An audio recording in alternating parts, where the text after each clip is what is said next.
میں بلا فصل والا سنی ہوں، چوتھے نمبر والا نہیں۔ اس لیے کسی کو کوئی مسئلہ ہو، کسی کو کوئی پرابلم ہو تو وہ سنیت کا ٹھیکیدار نہ بنے۔ اللہ کے فضل و کرم سے سنی کہتے ہی اسے ہیں جس کے دل میں بھی حسین ہو، جس کے ہونٹوں پہ بھی حسین ہو۔ تو میں تو میرے دوستوں، میرے بزرگوں، پوری دنیا میں جو تبلیغ کر رہا ہوں، جو لوگوں کو دعوت دے رہا ہوں، بغیر کسی مسلک کا لیبل لگائے دے رہا ہوں۔ میں لوگوں کو قرآن کی طرف بلاتا ہوں، مصطفیٰ کے فرمان کی طرف بلاتا ہوں۔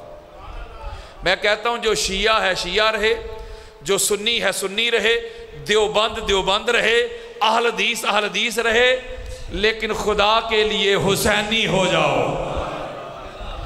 دنیا میں تو مسلک ہی دو ایگزسٹ کر رہے ہیں اس وقت، یا کوئی حسینی ہے یا کوئی یزیدی، مسلک ہی دو رہ گئے ہیں۔ تو اس لیے آپ بھی ذرا دل بڑے کریں، اپنے سنی بھائیوں کو دعوت دیں۔ جو لوگ آپ کی طرح نہیں نہ مانتے اس گھر کو، ان کا قصور نہیں، ان کو بتایا ہی نہیں گیا، نہیں سمجھ رہے، ان کو دکھایا ہی نہیں گیا، ان کو پڑھایا ہی نہیں گیا، ان کو سمجھایا ہی نہیں گیا، ان کو سنایا ہی نہیں گیا۔ جب بچپن سے لے کے جوانی تک میں آپ کو بتاتا ہوں کہ جب مدارس میں دورہ حدیث کروایا جاتا ہے نا، تو جو عظمت اہل بیت کی حدیثیں ہوتی ہیں نا، وہ چھلانگ لگا کے آگے چلے جاتے ہیں، نہیں سمجھ رہے۔ میں آپ کو بتاتا ہوں کہ یہ گجرانوالہ کے قریب ایک گاؤں ہے، اس کا نام ہے بطالہ شرم سنگھ، وہاں کا بھی یہ واقعہ ہے۔ اسے تھوڑا سا آگے جائیں تو یہ جو مڈیالہ تیگا ہے، اس کے ساتھ ایک گاؤں ہے بہت بڑا، اس کا نام نہیں میرے مائنڈ میں بھی آ رہا، وہاں کا بھی یہ واقعہ، اور یہ میں ممبر کے اوپر ہاتھ رکھ کے کہہ رہا ہوں۔ وہ 1/2 یعنی ہاف گاؤں جو ہے نا، وہ مکتب اہل حدیث کا ہے، جن کو ہم کہتے ہیں وابی، سر جی وابیاں دا گاؤں، آدھا گاؤں۔ وہاں میں تقریر کرنے کے لیے گیا، وہ ایک بھائی ہیں سید بادشاہ، انہوں نے اپنے گھر پہ اہتمام کیا پروگرام کا، مجلس نہیں لکھا انہوں نے لکھا تھا ذکر حسین کانفرنس۔ اس میں سارے آئے، دیوبندی بھی آئے، اہل حدیث بھی آئے، اہل سنت بھی آئے، اور یہ میں ممبر پاک پہ ہاتھ رکھ کے بات بتا رہا ہوں آپ کو۔ سارے اہل حدیث، نوجوان پڑھے لکھے، اتنی لمبی لمبی داڑیاں۔ اور جب میں نے وہاں بخاری اور مسلم، صرف فقط بخاری اور مسلم کھول کے اہل بیت کی عظمت بھی سنائی اور اہل بیت کے دشمنوں کو ایکسپوز بھی کیا، صرف بخاری مسلم سے،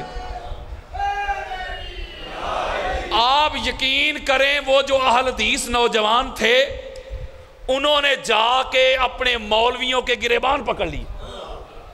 انہوں نے کہا ہمارا دعویٰ ہے کہ ہم ہیں اہل حدیث۔ اہل حدیث کا کیا معنی ہے؟ حدیث والے یار، یعنی ہمارا دعویٰ ہے ہم حضور کی حدیث والے، ہم بخاری والے، مسلم والے، ترمذی والے، ابو داؤد والے، نسائی والے۔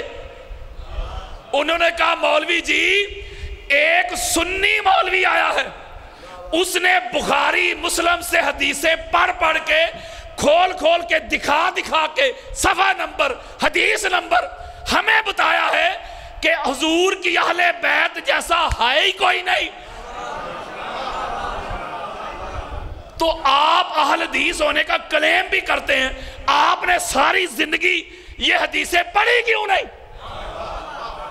آپ جھوٹ بولتے ہیں، ڈنڈی مارتے ہیں، یہودیوں والا کام کرتے ہیں، کیسے اہل حدیث ہیں آپ؟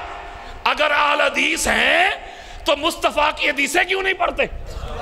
لو جی میں آپ کے سامنے جینن بات بتا رہا ہوں، واللہ باللہ تاللہ، انہوں نے جب گریبان پکڑا نا، مجھے کال آئی، کہتے ہیں کہ 2 ماہ گزر گئے ہیں، 2 ماہ میں تقریباً وہ کہہ رہے تھے 9 جمعے آئے، 2 ماہ گزر گئے ہیں، مولوی صاحب جب بھی خطبہ دے رہا ہے شان اہل بیت ہی سنا رہا ہے۔ ہوئے ہوئے ہوئے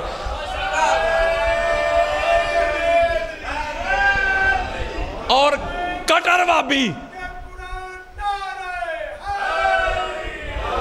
اور کٹر وابی. یار چھوٹے سے بچے کو بندہ شروع کر دے جھوٹ سنانا, جھوٹ سناتا رہے, وہ جوان ہو جائے 30 سال تک جھوٹ ہی سنتا رہے. وہ جاگو یار, تو کوئی 30 سال بعد اسے کوئی سچ سنا دے تو اسے تھوڑا ہضم ہوگا, کہے گا نہیں میں 30 سالوں سے سن رہا ہوں. وہ سچ کو جھوٹ سمجھے گا. اس لیے میرے دوستوں, میرے بزرگوں, یہ جو ہزاروں لوگ پوری دنیا میں تیزی کے ساتھ یہ مسلک پھیل رہا ہے, مسلک اہل بیت, یہ کیوں پھیل رہا ہے؟ وہ گالیوں سے نہیں پھیل رہا یار, تبلیغ سے پھیل رہا ہے. نوجوان ینگ جنریشن جو پڑھ لکھ گئی ہے, جب آپ ان کو ادب کے ساتھ, احترام کے ساتھ, محبت کے ساتھ ان کی کتابوں سے کھول کے دکھاتے ہیں نا, پھر وہ جا کے مولوی صاحب کا گریبان پکڑتے ہیں. وہ کہتے ہیں یار شیعہ والی تو بات ہی نہیں, کوئی اہل بیت کی بات کرے شیعہ کی بات پہلے. وہ کہتے ہیں شیعہ کدھر سے آگے, ہم بات بخاری کی کر رہے ہیں, مسلم کی کر رہے ہیں, ترمذی کی کر رہے ہیں, آپ کہہ رہے ہیں شیعہ کو تو نہیں اٹھ کے آیا. اوئے ہوئے, وہ نوجوان جو نسل ہے میرے دوستوں بزرگوں, میں آپ کو جینون بات بتا رہا ہوں, انہوں نے مولویوں کو گریبان پکڑ لی. اسی لیے تو مولوی کہتے ہیں کہ مجلس میں جانا نہیں, مجلس میں جانا نہیں. جس طرح کافر کہتے تھے نا اپنے بچوں کو, کافر بھی یہی کہتے تھے کہ یہ جو محمد بن عبداللہ ہے نا, اس کی مجلس میں نہیں بیٹھنا, اس کی گفتگو نہیں سننی. ان کو پتا تھا اگر گفتگو سنیں گے تو ان کو حقائق کا پتہ چل جائے گا. تو یہ اس لیے مجلس سے روکتے ہیں, ٹوکتے ہیں کہ مجلس حسین میں چلے گئے تو کہیں ان کو حقائق کا پتہ نہ چل جائے. تو اس لیے میرے دوستوں, میرے بزرگوں, جو تبلیغ ہے نا, تبلیغ وہ بڑی ضروری ہے. کیونکہ جب آپ کسی کو موٹیویٹ کرنا چاہتے ہیں تو وہ موٹیویٹ گالم گلوچ سے تھوڑا ہوگا. وہ موٹیویٹ تو تبھی ہوگا نا کہ جب آپ اس کو دلائل دیں گے. جو میں آپ کے سامنے جو سادات بیٹھے ان کے قدم چوم رہا ہوں, اور یہ آواز جا رہی ہے میری اور لائیو جا رہا ہے, جو میں اب آپ کے سامنے جو موضوع اور ٹاپک بیان کرنے لگا ہوں, کسی کے بڑے قبروں سے بھی نکل کے آ جائیں گے. یہ ساری گفتگو کروں گا اس سیاستہ سے, ایسے بخاری مسلم کھول کے دکھاؤں گا میں آپ کو. اور فیصلہ میرے سنی بھائیوں, فیصلہ ذرا سوچ کے کیجئے گا کہ اللہ کا قرآن اور مصطفیٰ کا فرمان کیا کہتا ہے. شیعہ کی ضد میں اپنے ایمان کا بیڑا غرق نہ کرنا. جن کا نام لیتے ہو, لوگوں کو ڈراتے ہو, دمکاتے ہو, اپنا علمی روب ڈالتے ہو. بخاری میں لکھا ہے, مسلم میں لکھا ہے, فلاں میں لکھا ہے, فلاں میں لکھا ہے. ہم وہی سنانے لگے ہیں جو تو کہتا ہے فلاں میں لکھا ہے. ذرا ایک دفعہ صلوات پڑھو.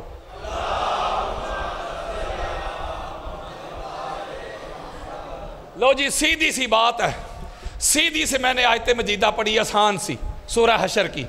اللہ نے فرمایا لوگو جو میرا رسول تمہیں دے اسے پکڑ لو, اسے, اور جس سے روکے رک جاؤ. یہ کوئی مشکل بات ہے بھائی؟ یعنی قرآن مجید سے احکامات جو ہیں, جو عبارت النص سے کلیئر ہو جائیں, اس کی دلالت میں جانے کی ضرورت نہیں رہتی. مثلا اگر قرآن کہتا ہے قل هو اللہ احد, اللہ ایک ہے, اب آپ کہیں گے بھائی یہ اللہ کیسے ایک ہے, اس کی ضرورت ہی نہیں. صاحب بات اللہ نے قرآن میں بیان کر دی کہ اللہ ایک ہے. اللہ کہتا ہے سچ بولو, جھوٹ نہ بولو, ماں باپ کا ادب کرو, احترام کرو.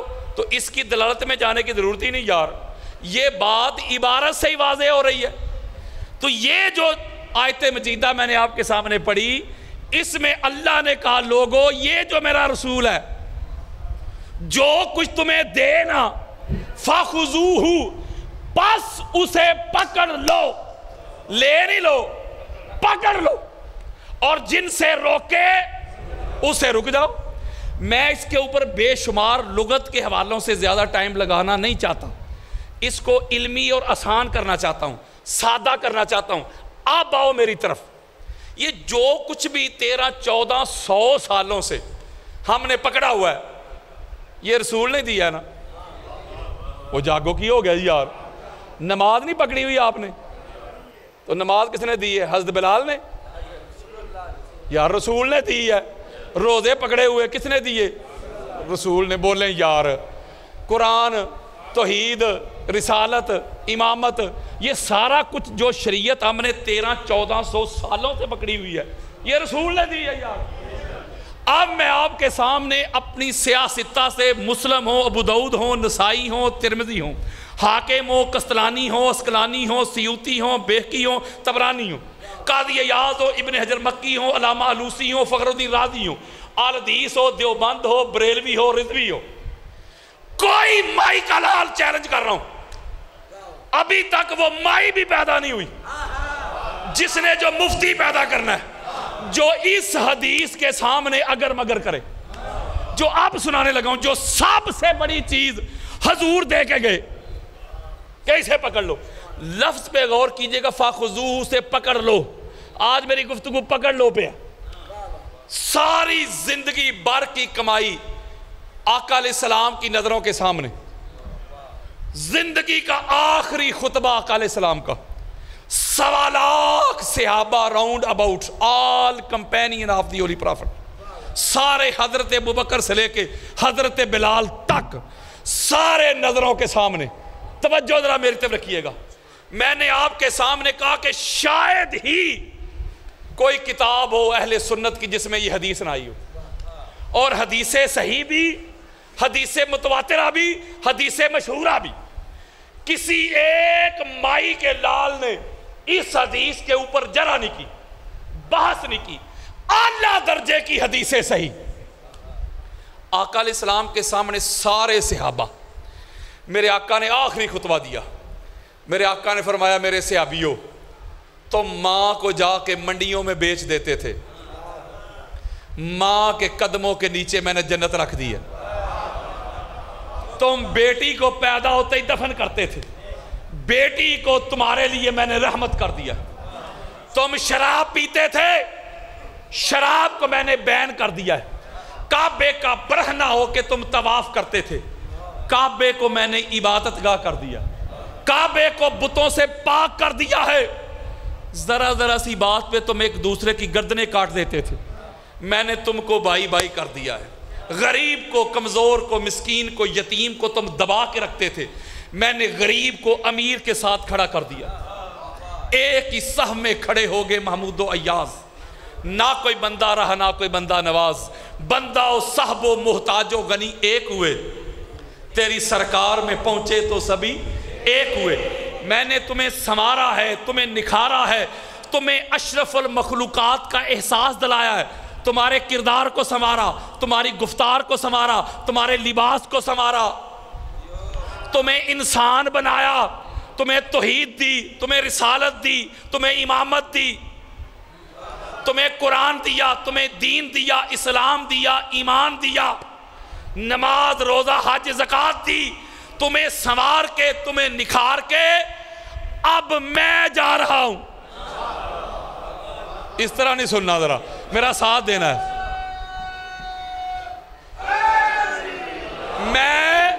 میں جا رہا ہوں.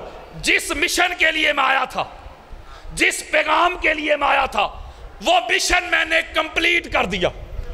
اللہ کی توحید کا پرچم میں نے کائنات پہ نصب کر دیا. میں اپنا کام کر کے میں جا رہا ہوں. میں، یہ خطاب کن سے ہو رہا ہے بھلا؟ مجھ سے اور آپ سے؟ اللہ تو انہوں سلامت رکھے. صحابہ سے. اور بولو یار، سامنے کون تھے؟ صحابہ. میرے صحابیوں، میں جا رہا ہوں، 2 چیزیں تمہیں دے کے جا رہا ہوں. کتنی؟ یا ایھا الناس انی قد ترکت فیکم ما ان اخذتم، وہی جملے، فخذوہ ما ان اخذتم بہ لن تضلوا، کتاب اللہ و اطراتی اہل بیتی. میرے آقا فرمایا میرے سے ابھی جملے سنیے ذرا غور کے ساتھ. میرے سے ابھی میں جا رہا ہوں اللہ کا مشن مکمل کر کے، تمہیں 2 چیزیں دے کے. کن کو کہہ رہے ہیں حضور؟ بولو یار، اسے ابا کو یار. تمہیں 2 چیزیں دے کے جا رہا ہوں، فَخُذُوهُ، ان کو پکڑ لینا. آقا کیا فرمایا؟ ایک اللہ کی کتاب قرآن ہے، دوسری میری اہل بیت ہے۔ اگر ان دونوں کو پکڑو گے لن تدلو، تم گمراہ نہیں ہو سکتے۔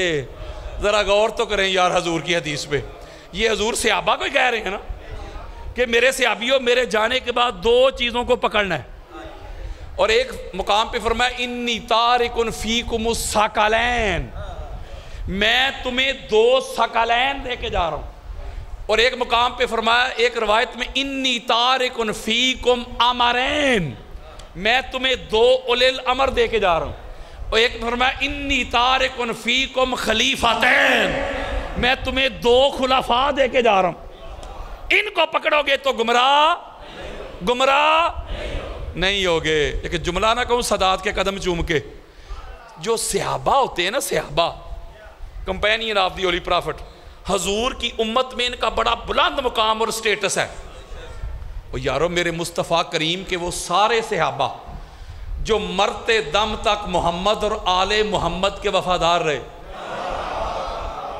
وہ چھوٹا رتبہ ہے، انہوں نے کہا یار صحابہ بلند رتبہ۔ حضرات میرے آقا نے فرمایا میرے صحابیوں، اے ابو بکر تو بھی سن، اے عمر تو بھی سن، اے عثمان تو بھی سن، اے بلال تو بھی سن، اے سعد تو بھی سن، اے خالد تو بھی سن، اے حذیفہ تو بھی سن، اے مقداد تو بھی سن، اے عباس تو بھی سن، میں جا رہا ہوں تمہیں دو چیزیں دے کے جا رہا ہوں، قرآن اور میری اطاعت، میری اہل بیت۔ اگر ان کو تھامے رکھو گے گمراہ نہیں ہوگے۔ مولوی جی گولی نہ چلا، بم دھماکے نہ کر، فتوے نہ لگا، ہاتھو برہانکم ان کنتم صادقین، سچا ہے دلیل لے کے آؤ، ایویڈنس لے کے آؤ، برہان لے کے آؤ۔ اور جب تک صحابہ بھی نہیں سمجھ رہے مولوی جی، اور جب تک صحابہ بھی علی کے دروازے پہ نہ آئے، صحابہ کو ہدایت نہیں ملتی۔ ایرے گیرے کی کیا اوقات ہے؟